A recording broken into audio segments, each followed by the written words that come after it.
Good evening, this is Jeremy Sweeten with Understanding Ag, Northern Michigan, Eastern Upper Peninsula, looking at some stocker cattle that were just weaned from a fall calving herd. And they've been away from the cows for about 10 days now. And there's 92 of them in here. And we've started them on pasture, and looking at the amount of residue that they have versus the amount of grass they have. We're in probably a 3-acre paddock, maybe 2.5, and they'll be in here for 24 hours because we don't want to overgraze. And we've really been watching the condition of their manure to make sure they're not getting too loose. And everything's been doing good, but this residue plus the green grass makes great feed for these calves to get out on.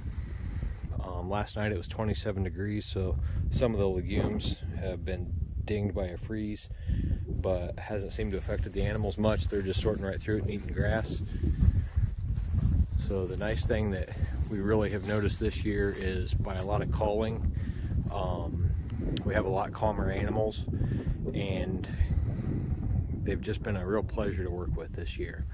So another thing I want to point out is that part of our adaptive grazing plan is that we're doing some contour grazing because we've been cool this spring.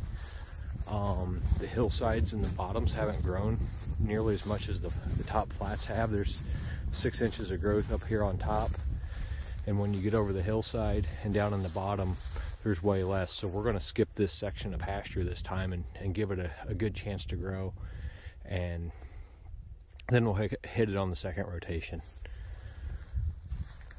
So the main thing is to just always be observing and paying attention to the context that you're in.